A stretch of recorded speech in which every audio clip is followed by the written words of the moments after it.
आजकल की तनाव भरी जिंदगी में लोग अपने लिए समय ही निकाल पाते हैं। भाग दौड़, हलचल, चहलकदमी, इन सभी चीज़ों के बीच ना अपनी सेहत की तरफ ध्यान दिया जा सकता है और ना ही अपने आप के ऊपर। इन्हीं सभी चीज़ों के बीच हमने एक ऐसे इंसान को पाया जिसने एक अनोखा तरीका निकाला जिससे ना सिर्फ हम अपनी सेहत पर ध्यान दे सकते हैं बल्कि अपने सारे जीवन को बहुत ही सुरक्षित और बहुत ही सेहतमंद बना सकते हैं। मैं बात कर रहा हूँ एक ऐसे शख्स की जिसने एक अनोखा कॉन्सेप्ट निकाला है जिसको कहा है सन टू ह्यूमन, और ये कॉन्सेप्ट देने वाले हैं परमालय जी।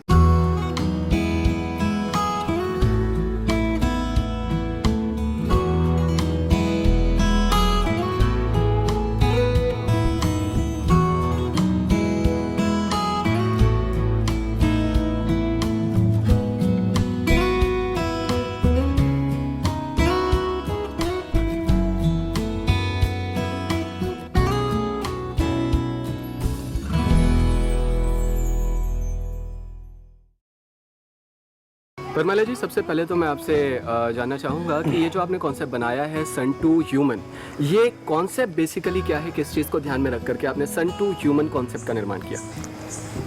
सन टू ह्यूमन जो कंसेप्ट है वो किसी समाज से जुड़ा हुआ नहीं है जी, किसी समूह से जुड़ा हुआ नहीं है जी। सन का मतलब होता है सूर्य, ह्यूमन का मतलब होता है मनुष्य, और सूर्य और मनुष्य हर पल जुड़े हुए हैं ऑक्सीजन के साथ।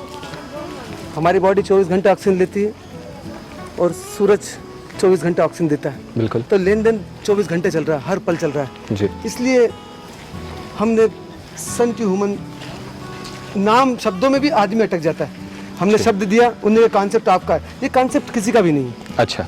ये यूनिवर्सल नियम है जी। और यूनिवर्सल नियम को हम जब भी शब्दों में बांधते हैं तो चीज़ें कंडेंस्ड हो जाती, पर शब्दों में बांध के बताना पड़ेगा हमको तो। जी। और आदमी अपने तल पे समझेगा उसको। जी। ये किसी का समूह नहीं है, कुछ भी नहीं है, ये जो प्रकृति है हमारी, सूर्य के साथ जीने वाली। मतलब प्रकृति की ऊर्जा को आपने मनुष्य के अंदर डालकर उससे एक नई ऊर्जा का उत्पादन किया। मैं आपकी एक किताब पढ़ रहा था जिसमें मैंने देखा, उसमें आपने उद्बोधित किया हुआ था प्राण वायु के बारे में। मैं जानना चाहूँगा ये प्राण वायु क्या है? प्राण वायु जो बॉडी के अंदर एक ऊर्जा का संचालन करती है और संचारण करती है, दोनों काम एक साथ पैदा करती है। पर प्राण वायु से पहले भी कुछ समझना पड़ेगा तो प्राण वायु को समझ पाएंगे हम सीधा सीधा। अच्छा अच्छा। हाँ, इसके थोड़े के जो पहले की जो क्रियाएं हैं, अन्न, भोजन। जी।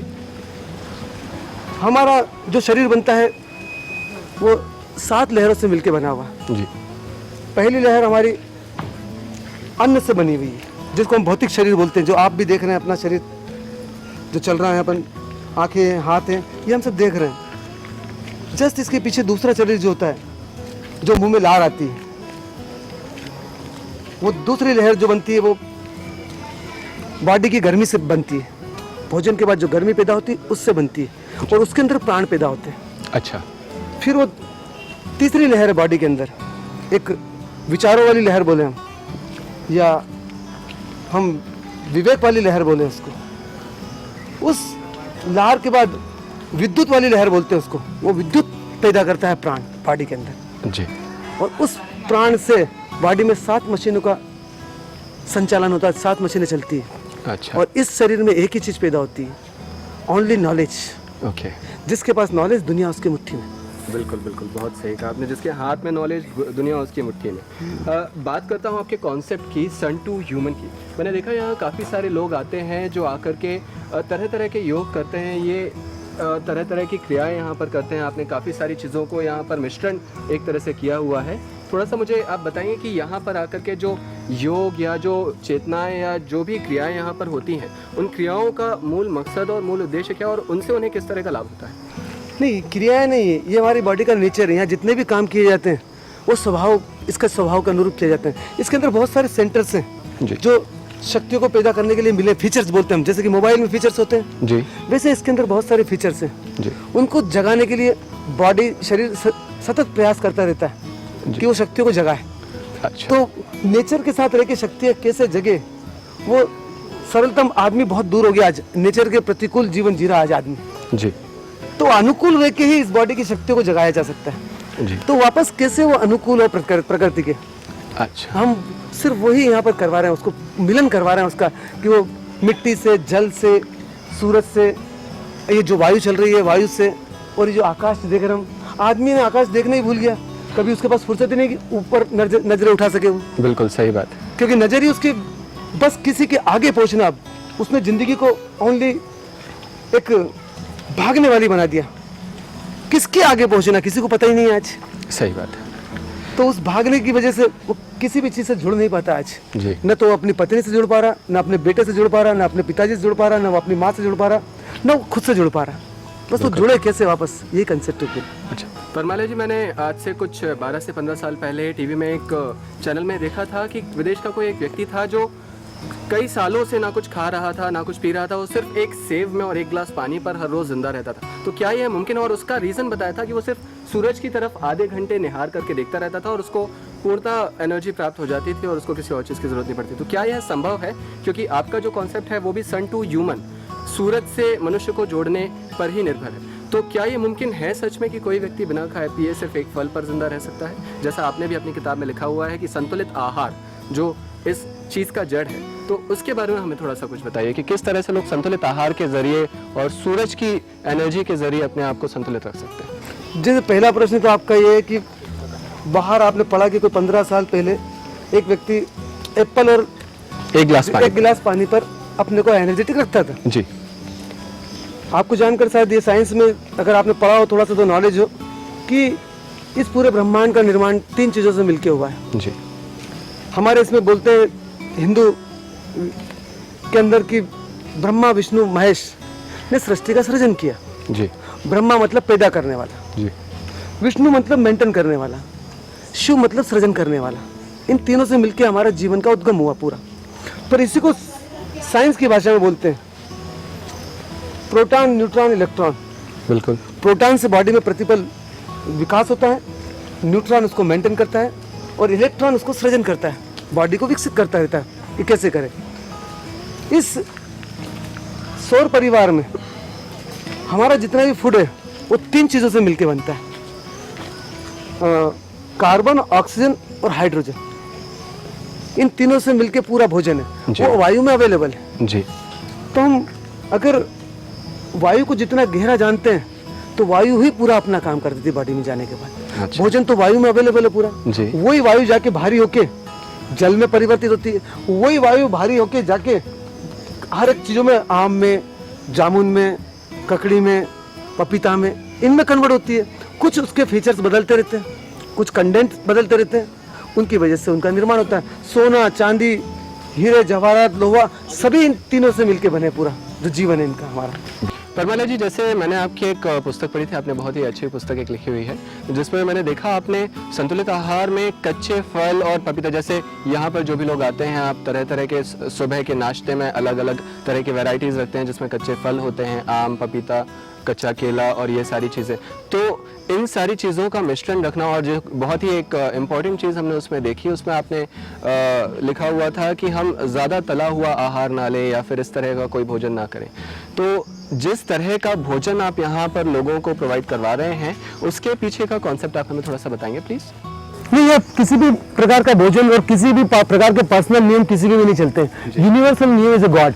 अच्छा अच्छा। इस बॉडी का जो नियम है यूनिवर्सल, उसी के हिसाब से अगर भोजन डालेंगे तो ये बॉडी पर डे माल पैदा करेगी। अच्छा। यहाँ पर प्रत्येक प्राणी अपना भोजन खा के स्वस्थ और सुंदर जीवन जीता है।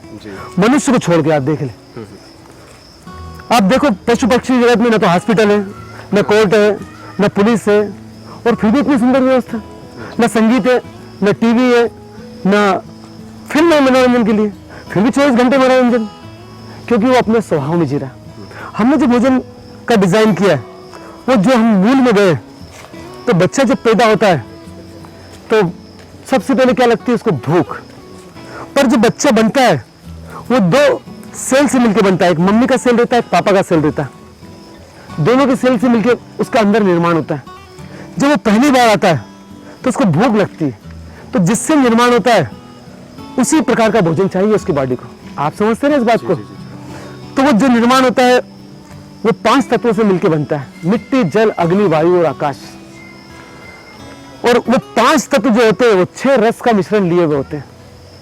हमारा भोजन जो हो वो मधुर, खट्टा, नमकीन, कटु, कषाय, तिक्त, इन रसों के मिश्रण का होगा, तो हमारी बॉडी तेजी से सभी फीचर्स पे काम करना शुरू कर देगी।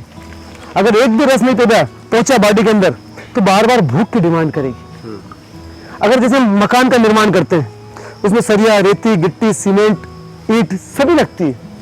अगर जो सरिया वाला कारीगर, अगर उसको सरिया नहीं पहुंचा, 4 चीजें पहुंच गई, तो बिल्डिंग का काम रुकेगा, जारी रहेगा? नहीं, रुक जाएगा। तो बॉडी में भी काम रुक जाता है। अगर एक भी रस आपने छोड़ दिया, 24 घंटे में 6 रस की रिक्वायरमेंट होती है। एक भी रस छोड़ा आपने तो बॉडी उसके लिए वेट करती है फिर। अच्छा। और आपने 3 दिन, 4 दिन, 6 दिन नहीं डाला तो बहुत सारे जो रस वाली जो मशीनें होती है, फिर वो अपना काम रोक के पूरी बॉडी का मैकेनिज्म खराब हो जाता है उससे।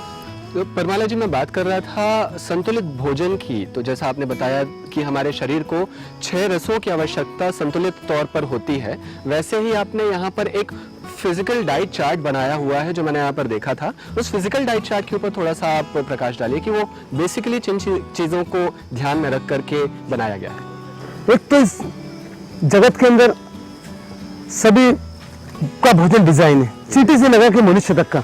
अगर भोजन डिजाइन नहीं होगा तो पूरी प्रकृति पागल हो जाएगी, कौन किसका भोजन कर जाएगा पता ही नहीं चलेगा। हमारा जो भोजन डिजाइन किया वो 6 रसों से मिलकर बनता है। आज एक भी बहन को रसों के बारे में नॉलेज नहीं है। लौकी में कौन सा रस है, राई में क्या चीज है, जीरे में क्या है, मेथी दाने में क्या है, अजवाइन में क्या है, गेहूं के अंदर क्या है, ऑयल क्यों लेना चाहिए, उसका बेसिक नॉलेज दे रहे हैं। भोजन 3 प्रकार का बनेगा आगे। अभी हमने एक प्रकार का किया है जो आज हर घरों में सिंथेटिक फूड ज्यादा इस्तेमाल हो रहा है। सिंथेटिक फूड का मतलब एसेंस उस भोजन का, और वो केमिकल से उस भोजन का निर्माण कर रहे हैं। वो बॉडी एक्सेप्ट नहीं करती। अगर अब सिंथेटिक बच्चा किसी को मिले तो बॉडी एक्सेप्ट नहीं करती उसको, तो सिंथेटिक फूड को भी एक्सेप्ट नहीं करती बॉडी। उसमें वो भाव नहीं होते। भोजन मनुष्य के शरीर को जिंदा तो रखेगा, पर उसके अंदर जो भाव वाली गर्मी है, वो गर्मी से शरीर हमारा वंचित रह जाएगा। तो कैसे वो वापस नेचर के भोजन के साथ एक हो और अपने अति संवेदनशील जो बॉडी का सबसे कीमती यंत्र है भाव वाला, वो जागृत हो, ताकि भाव से इस पृथ्वी पे वापस प्रफुल्लता का जन्म हो। भाव से आनंद, उत्सव, प्रफुल्लता, खुशी का जन्म होता हमारे शरीर में। तो उसको हम इजाद करने के लिए जो पहला बेसिक भोजन है उसकी हम तैयारी कर रहे हैं यहाँ पे, जो 6 रसों से मिलकर बनता है। और हमारी बॉडी में भोजन के लिए एक यंत्र है नापने का। जैसे आपने बोला कि तला गुला, और ये हमारी बॉडी का जो लार का पीएच है या पानी का जो पीएच है हमारी बॉडी में, पानी का पीएच है 7 जी। पूरी बॉडी का जो पीएच चलता है वो 1 से 14 के बीच में चलता है। और 7 पीएच किसको बोलते हैं हम डिस्टिल वाटर को 7 पीएच बोलते हैं। जो आकाश में से पानी बरसता है वो डिस्टिल वाटर होता है। भाप से बना हुआ पानी को हम डिस्टिल वाटर बोलते हैं। उसका पीएच होता है 7, 100 डिग्री। हमको भोजन इस बॉडी में वो डालना है जो 100 डिग्री के भीतर का, तो लार तोड़ पाएगी। और लार से भोजन टूटेगा तो बॉडी उसको एब्जॉर्ब कर पाएगी। अगर टूटा नहीं तो बॉडी एब्जॉर्ब कर पाएगी क्या? और बॉडी में ऊर्जा पैदा नहीं होगी फिर, और बॉडी को डबल बर्डन वाला काम हो जाएगा। उसको धकाना पड़ेगा और माल को निकालना पड़ेगा जो टूटा नहीं वो। ये जितना भी तलने वाली आइटम होती है उनका टेम्परेचर होता है 180 से 200 के बीच में, और जितनी फास्ट टेक्निक करेंगे आप तो 250 तक पहुंच जाता है। तो कितना गुना काम बढ़ गया, 150 गुना एक्स्ट्रा काम बढ़ गया। यहाँ मल्टीप्लाई चलता पूरा। मतलब जिस तरह से खाने का ताप यदि हम बढ़ाते जाएंगे तो उतनी ही ज्यादा क्षमता और एनर्जी लगेगी हमें अपने भोजन को पचाने में, तोड़ने में, हाँ पचाने में। हाँ तो फिर आदमी की पूरी बॉडी की एनर्जी खाली एक कचौरी को पचाने में पूरी खत्म हो जाएगी 24 घंटे की। अच्छा। अगर एनर्जी बचती है तो ब्रेन चालू करता है बॉडी, और लग्जरी जीवन ब्रेन से जिया जाता है, न कि बाहर की सामग्री से। बहुत सही कहा। अगर आपके पास लग्जरी कार है और ब्रेन नहीं है तो अपना जीवन मटिया मिट कर लेंगे आप। आपके पास अथाह धन है और ज्ञान नहीं है तो पूरे शरीर को बर्बाद कर लेगा आदमी। ये तो बहुत ही अच्छी बात की कि हमारे पास यदि अथाह धन हो पर ज्ञान ना हो तो उस धन को हम इस्तेमाल नहीं कर सकते। तो बहुत ही अच्छी बात है। तो बात हम करते हैं, जैसे आपने बताया कि आजकल लोगों को इस चीज़ का ज्ञान नहीं होता कि किस तरह से 6 रसों का मिश्रण, ये 6 रसों का मिश्रण जो है ये सेहत के दृष्टिकोण से जानना भी बहुत ज़रूरी है कि किस तत्व में कितनी मात्रा में किस प्रोटीन या किस विटामिन का एसेंस रहता है। तो इस चीज़ का नॉलेज होना भी क्या ज़रूरी है जब महिलाएं घर में खाना बनाती हैं या हम बाहर जाकर के खाना खाते हैं, तो क्या हमें इस चीज़ का भी ध्यान देना ज़रूरी है? बहुत सरल कंसेप्ट है, बहुत इजी गोइंग फंडा है। यूनिवर्सल में कोई से भी नियम टिपिकल नहीं बना है। हमारी बॉडी को 5% प्रोटीन, 5% कार्बोहाइड्रेट्स, 5% चिकनाई, 20 से 25% स्टार्च जो गेहूं और बाकी चावल में होता है, और 25 से 30%, 35% सब्जियां और 20-25% फूड्स, एक सबका मिश्रण बना के अगर आप डेली इसका उपयोग करते हैं तो सभी रस मिल जाते हैं और बॉडी तेजी से काम करती है अपना। आसान है बहुत करना है। परमाला जी, ये तो बात हुई खाने की, हमारे भोजन की और सेहत से जुड़े हुए कुछ तत्वों की। हम बात करते हैं, मैं आपकी किताब जो पढ़ रहा था उसमें मैंने कुछ और चीज़ें देखी थी, जिसमें मैंने देखा था कि एक चित्र में कुछ लोग ज़मीन पर लेटे हुए हैं, धरती की तरफ हाथ और अपना सर झुका करके, और बहुत ही प्यारे भाव उनके चेहरे पर दिख रहे थे, जिसमें ऊपर लिखा हुआ था लव टू अर्थ। तो ये लव टू अर्थ का कॉन्सेप्ट क्या है? हाँ, हमने बात की थी कि हमारा शरीर बना है 5 तत्वों से मिलके, जी मिट्टी, जल, अग्नि, वायु और आकाश। जी अभी जब हमको शरीर मिला था तो इसमें फीचर्स मिले थे हमको जिंदा करने के। बिल्कुल।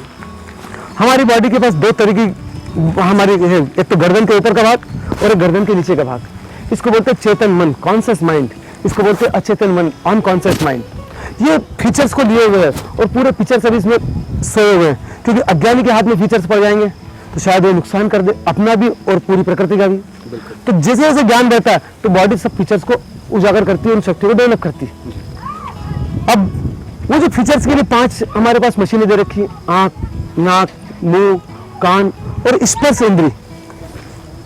हम जब पृथ्वी के साथ अर्थ से लेटते हैं तो जो मिट्टी के जितने भी फीचर्स है वो जागृत होने का प्रयास शुरू करते हैं। अच्छा। तो जैसे जागृत होती है इसकी फीलिंग्स, तो वो पृथ्वी की फीलिंग्स से एक होती है। ये 3 मिनट का प्रयोग उसके बॉडी के अंदर रोए रोए में एक अति संवेदना पैदा कर देता है, तो प्रफुल्लता से भर जाती है बॉडी 3 मिनट में। ऐसे ही मैंने एक और चित्र देखा था जिसमें कुछ बच्चे थे जो पेड़ से लिपटे हुए थे और बहुत ही मोहक मुद्राएं वहां पर उनके चेहरे से भाव प्रकट हो रहे थे। तो क्या ये भी वही कॉन्सेप्ट है कि हम अपने शरीर के तत्वों को प्रकृति के तत्वों से जोड़े? हाँ, क्या होता है कि हम प्रकृति का हिस्सा है जी ये पूरा जो अंश होता है ब्रह्मांड का अंश है। जी 5 तत्व समाविष्ट है। तो इस प्रकृति की जितनी भी चीजें हैं वो हमको सतत अंदर की शक्ति को जगाने का प्रयास करती है। उस प्रयास में एक वृक्ष भी है, क्योंकि वृक्ष हमारे सबसे नजदीक है आज। तो जैसे हम उसकी वाइब्रेशन के साथ अपने शरीर को एक करते हैं तो हमारे अंदर जितने भी सेंटर्स हैं वृक्षों वाले वो सब जगना शुरू हो जाते हैं। बॉडी के अंदर जगाना है तो उसके नजदीक पहुंचना पड़ता है और गहरा जाना पड़ता है। अगर मेरे को आपको समझना है तो आपके अंदर गहरा उतरना पड़ेगा मेरे को, तो ही मैं आपसे कुछ ले पाऊंगा। अगर आपसे दूर रहूंगा तो मैं कुछ भी गेन नहीं कर पाऊंगा। मतलब यदि हमें उस चीज से कुछ प्राप्त करना है तो उसके निकट जाना बहुत जरूरी जरूरी, तो ही वो समझ पाएंगे हम किसी को भी। परमाला जी, बात करते हैं आजकल के इस तनाव भरे जीवन में जहां सबसे ज्यादा वैल्यू दी जाती है, प्रमुखता दी जाती है पैसे को, कंपटीशन को, और इस चीज की आपाधापी में जो तनाव आता है व्यक्ति के दिमाग, मन, मस्तिष्क, हर एक चीज में, इन दोनों चीजों का समावेश किस तरह से किया जा सकता है? मैं बात करना चाहूंगा सबसे पहले आजकल की जनरेशन की, यूथ जो है, जो आजकल के ग्रोइंग बच्चे हैं, टीनेजर्स हैं, 13 साल से 21 साल की उम्र के बच्चे, इन लोगों को एक किस तरह से लाभकारी हो सकता है जो हमारा सन टू ह्यूमन का कॉन्सेप्ट है? आपने जो प्रश्न किया था, हर बच्चा पैदा होने के साथ ही चाहता है कि उसका जीवन समृद्ध हो, विशाल हो, बड़ा धन हो उसके पास में, राजा सम्राट जैसा जीवन जिए, वो ऊंचाइयों पे नाम पहुंचे उसका। ये सभी के अंदर जन्म से एक विशाल बनने के भाव रहते हैं। क्यों? कि ये ब्रह्मांड का अंश है और इसका भाव ये होता है कि ये विशालतम को छुए। पर जो हमारा विकसित करने का तरीका है वो कंडेंस करने वाला, बच्चों को छोटा करने वाला।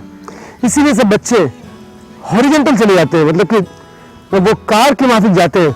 उनको वर्टिकल जीवन मिला, मनुष्य नहीं वर्टिकल, हेलीकॉप्टर या अंतरिक्ष में जाने वाले यान वाली सोच पैदा कर सकती है हमारी बॉडी, पर वो किसी के आगे भागना है, किसी के आगे भागना है।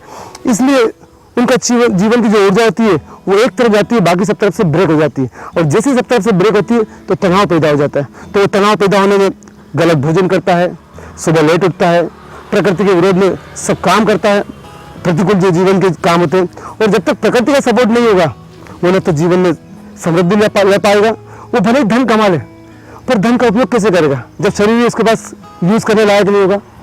बड़ा नाम चाहिए, वो पूरा जीवन नाम को पाने में लगा देगा, पर नाम पा भी लेगा, तनाव पूरा बढ़ जाएगा। पर हम अगर हमारी बॉडी के साथ चले, एक साथ हो, तो हम आसानी से बहुत समृद्धि, धन भी उपयोग पैदा कर सकते हैं, हम उसका उपयोग भी कर सकते हैं। और विराट नाम भी ये बॉडी यूज उसका विकसित करना जानती है अपना, कि कैसे इसका विराट नाम हो। तो उसके लिए भोजन, सही आहार, सही व्यायाम और सही ध्यान, इन तीनों से मिलकर बॉडी में एनर्जी बनती है। हमारी बॉडी में हम जिससे पैदा होते हैं वो एकमात्र ऊर्जा है। हम किससे पैदा हुए? एक सेल मेरी मम्मी का था, एक सेल मेरे पापा का था। इसको एक को बोलते हैं स्पर्म और एक को बोलते हैं ओवा। स्पर्म और ओवा जब मिलते हैं तो एक शरीर का निर्माण होता है।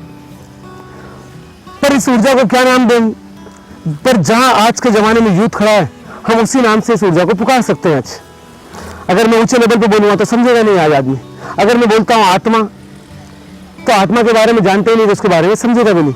फिर आदमी का तल थोड़ा नीचे गिरा, किसी ने बोला सूर्यपुत्र, तो सूर्यपुत्र के बारे में हमारी इतनी गहरी जानकारी नहीं है, हम उसको भी नहीं समझ पाते।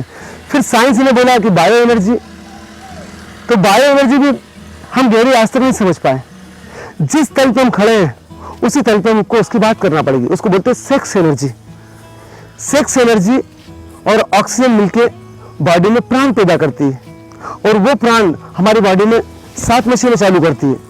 पहली मशीन के अंदर जो चीजें शक्तियां पैदा होती है उसको बोलते हैं स्वास्थ्य। स्वास्थ्य का मतलब होता है स्वयं में स्थित आदमी। जो मालिक अब भीतर सोया हुआ था वो जाग गया।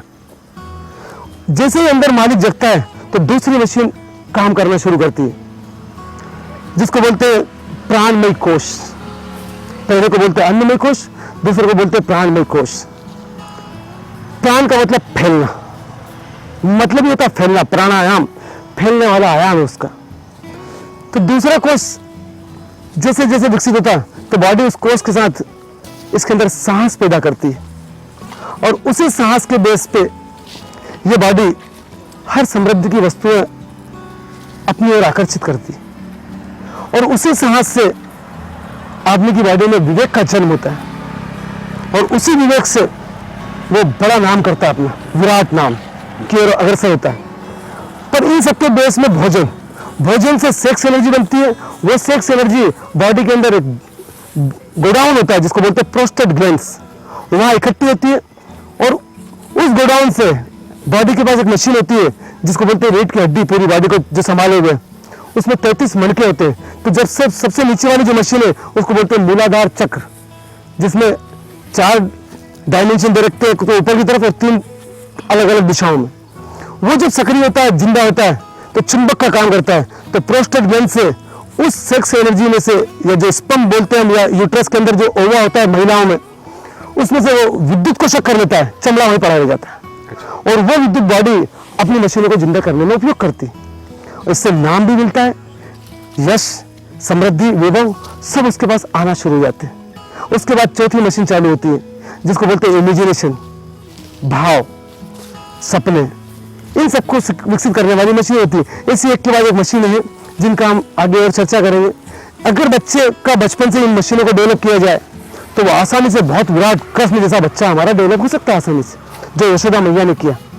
तो वैसा ही कंसेप्ट है पूरा। एक भी बच्चा इसमें डैमेज नहीं होगा और डिप्रेशन में नहीं जाएगा और न तनाव में आएगा, क्योंकि वो चेन, प्रकृति की चेन के साथ अपने को पूरा विकसित कर रहा है। जैसे लव कुश विकसित हुए थे, जैसे कि राम, सीता, हनुमान, कृष्ण, बुद्ध, महावीर, जीसस, मोहम्मद, कबीर, दादू, नानक, रहीम, रविदास, सभी ने अपने को विकसित किया। वैसे ही बच्चा भी हमारा आसानी से वैसा विकसित हो सकता है। तो आप थे परमालय जी, जिनके साथ बातचीत करके हमने जाना कि किस तरह से सन टू ह्यूमन कॉन्सेप्ट के द्वारा लोग अपने सपनों को सच कर सकते हैं। वैसे एक चीज तो आज बहुत ही संक्षिप्त रूप में क्लियर हो चुकी है कि यदि इंसान को अपने सपनों को सच करना है तो उसे सिर्फ और सिर्फ जरूरत है जागरूक होने की।